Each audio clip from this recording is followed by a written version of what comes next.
So the name, Glock 9. Yeah. I'm hearing that came from you always being on Channel 9 News. True or false? That's true. Yeah. You've been in jail 12 times. Yeah.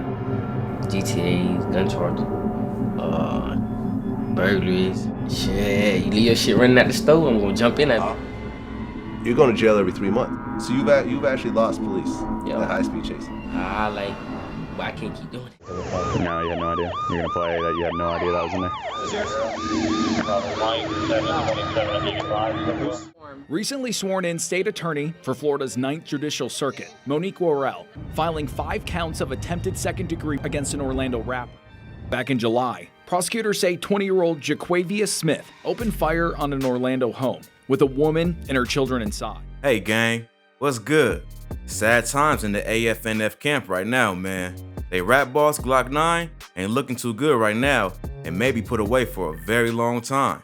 Hit songs, record deal, taking over the industry.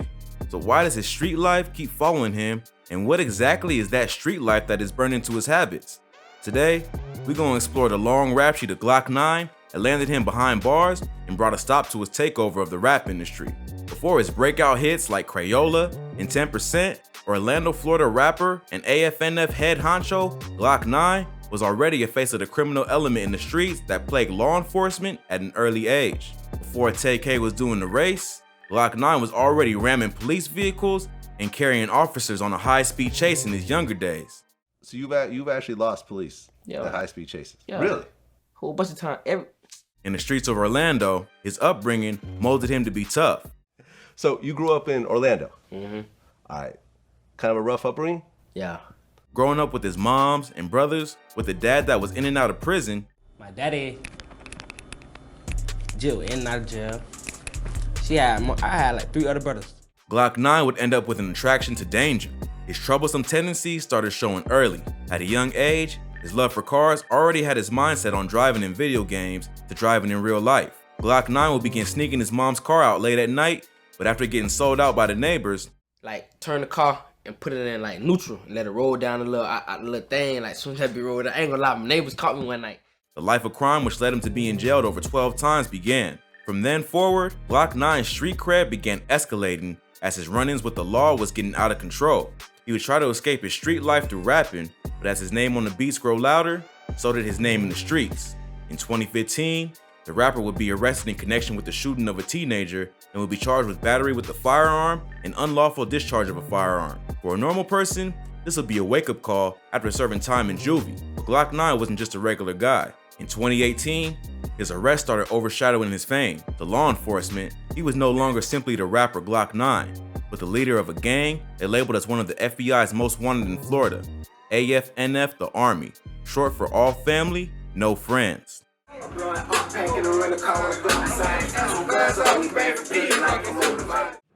The FBI says they're going to be looking at all gangs in Orange County, but they're taking a key interest in the gangs 438 and the Army. Orange County Sheriff's detectives say they are behind the recent rash of here, and the FBI says they want to stop them. Allegedly responsible for the hit of countless bodies between rival gang 438, a fellow Florida rapper Hot Boy, and the collateral damage taking innocent lives of 3-year-old DeQuane James Felix Jr. and 14-year-old Dennis Joshua Atkinson. Disbelief sweeping over neighbors and family after learning a child was shot and killed last Pine Hills. On the 3rd of October 2018, Glock 9 was pulled over after an on-duty officer on patrol in the area of West Colonial Drive and North Tampa Avenue saw what was 2 Dodge Challengers racing, one of which was Glock 9's doing 70 in a 40-mile-per-hour zone. Glock 9 was tailed and pulled over at a red light where the officer smelled dope and searched the vehicle to find small amounts of pot and a black Glock 27 40 caliber loaded handgun with extended magazine and 10 rounds of 40 caliber ammunition beside the driver's seat where Glock 9 was at the wheel. At the time, his homies Alvin James, Jaquez Smith, and Jeremiah Robinson were also in the car. Robinson tried to take the rap for the weapon, but officers wasn't buying it. Glock 9, being a convict for his past legal woes, was booked and charged with possession for more than 20 grams of ganja, possession of ganja greater than 20 grams, grand theft, and carrying a weapon.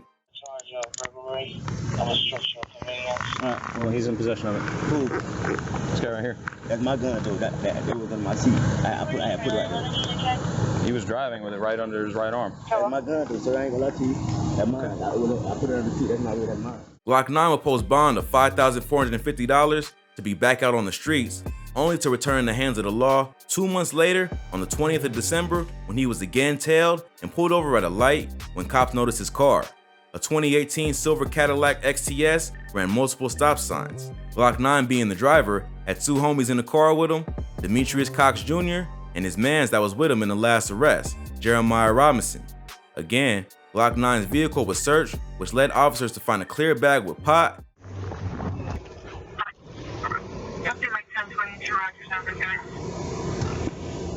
and a compartment containing a black diamondback weapon. 475. 1027 Glock 9 was arrested for possession of a firearm and possession of firearm with ammunition again. Glock 9's charges were getting longer and more serious. After posting bond at $4,150, he was back to sending shade to his ops and living his reckless lifestyle. This nigga Fulio, I will beat your ass with my hands, nigga, on my granny. I beat that boy with my hands. I don't need no pistol for that boy. That's on my fire, nigga. We can anywhere. What? And sure enough, yet again, the law caught up to him. On the 31st of May 2019, officers would catch Glock 9 with the same offense after not respecting traffic signs along the area of Columbia Street and Goldwyn Avenue while driving a black 2018 Range Rover Velar. Upon realizing Glock 9 was driving with a damaged front windshield, a traffic stop was conducted on the vehicle. This time, only Glock 9 was in the whip, and the scent of his favorite herb resulted in a search by the officer. Glock 9 would be patted down, where the officer found a bag of dope in his boxers, but what really did him in were the 3 guns found when the officer searched his vehicle: a Glock 27 40 caliber, which was ran and found stolen out of an Orange County case, a MP Bodyguard 380 caliber, and another Glock 27 40 caliber. Glock 9 was living up to his name. Glock 9 was arrested and charged with a whopping 17 charges spanning from possession of ganja with intent to sell, possession of ganja greater than 20 grams with the weapon, grand theft, and possession of a firearm by a delinquent and felon. After bonding out for $47,000, reality seemed to hit Glock 9 about the route he was going down. I thought about that a lot when I recently went to jail. Okay. But I can't keep doing it. Beginning to realize if he continued as he was, then his life might be lost within the prison system. With his music still going hard,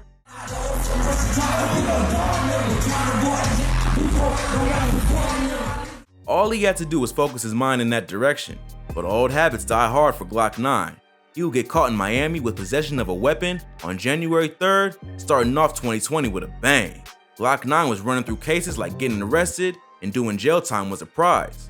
Not soon after his release from his last arrest in Miami, an arrest warrant would be issued for Glock 9, which would later be held on May 11, 2020 for possession of ammunition by a felon and possession of a controlled substance. Glock 9 seemed to be running out of his luck, having his bond revoked when he got pointed out by an eyewitness, Latoya I. Smith, as a suspect in the shooting up of a home with a mother and her children. On July 23, 2020, officers responded to a female caller at 4440 Bleasdale Avenue relating to someone carrying out an attempted hit target to her son, Anthony Williams, who's Glock 9's cousin and rapper known as Cudham Reese. Latoya states jealousy as the main reason why Glock 9 aimed for her son. Glock 9 will be charged with 5 counts of attempted hits to the 2nd degree with the firearm and was a main suspect in the hit on the residence. Cudham Reese remains solid that there isn't any beef between the two. How did this whole thing with you and Glock 9 start?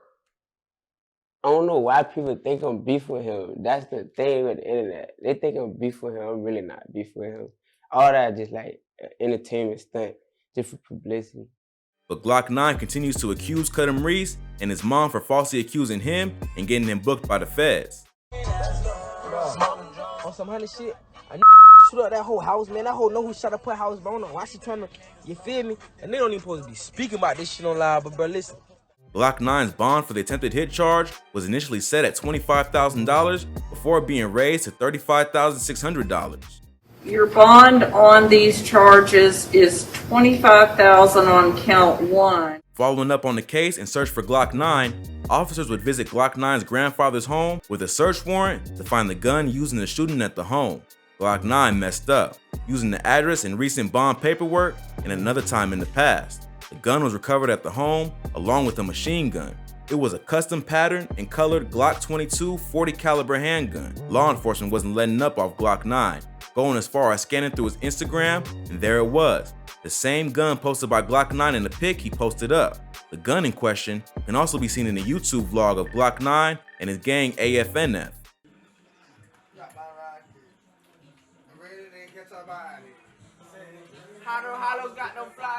Glock 9 was back in a familiar place again, right back in the radar of law enforcement, charged with possession of a Draco and ammo by a felon with a $4,000 bond. On August 20th, 2020, law enforcement went on to obtain a warrant to test the DNA of the gun samples to that of Glock 9, and the request was granted. After testing a swab sample from Glock 9 on August 28th, the results implicated Glock 9 as one of the possible male suspects that could have been in possession of the gun, and an open warrant was issued. At this point, things were going further downhill for the 10% rapper and only got worse soon after. An attempt would be made on Glock 9's life by his ops Hot Boy and 438. I break the beef down between the two in detail in an earlier vid I did, so you can catch up on that. And trust me, you won't want to miss out on that. So after this video, be sure to check that out. I'll place the link in the description. But yeah, Glock 9 survived unharmed, but was also arrested. The open warrant came back to haunt him. More than 24 hours after a shooting at the mall at Millennia, 19-year-old Trayvon Graham sits in jail charged with attempted first-degree. Orlando police say one of his intended targets was 20-year-old Jaquarius Smith, a local rapper known as Glock 9. Investigators say he had a warrant out in connection with this shooting in July on Bleasdale Avenue in Orlando, where a home was shot up with people inside. He was booked and released on $300 bond, but things were already set in motion for the major indictment that was soon to come. On October 14, 2020, Glock 9 would have another run-in with the law after the red Dodge sedan he was being driven in around Bethune Avenue and Eccleston Street had tint below the AS1 line. This led to the driver, Damara Vega, being questioned about a gun found in the vehicle, and she eventually would give up info stating the gun was Glock 9's. He was booked again for possession by a felon. On January 2021, Glock 9's lifestyle finally came full circle. The new state attorney for Florida's 9th Judicial Circuit, Monique Worrell, came after Glock 9 after being sworn into office on January 8. She filed for 5 counts of an attempted hit, which at this time has Glock 9 held behind bars, awaiting his fate in the pending case. I will well and faithfully perform. Recently sworn in state attorney for Florida's 9th Judicial Circuit, Monique Worrell, filing 5 counts of attempted second degree against an Orlando rapper. Back in July, prosecutors say 20-year-old Jaquarius Smith opened fire on an Orlando home with a woman and her children inside. Although no one was struck, Glock 9 continues to claim his innocence, debunking all gang leader claims to his squad, AFNF, the Army. I feel like they just saying I'm a leader, like they trying to say I'm a gang leader, but I'm not no gang leader. I'm 20 years old. All these wrong behind me, all these people who they trying to say I'm leading. Glock 9 has had multiple chances to turn from where he was headed, but he just couldn't seem to leave that life behind. Now, his entire life may be spent behind a jail cell. I'll be following the case to keep you guys updated on the outcome with the rebel Glock 9. Like, people want to see me fail, but when success is like destined for you, you can't stop it. That wraps it up for this vid. Let me know in the comments which other real steppers you want to be covered in an upcoming video, and don't forget to subscribe to the channel. I'm out.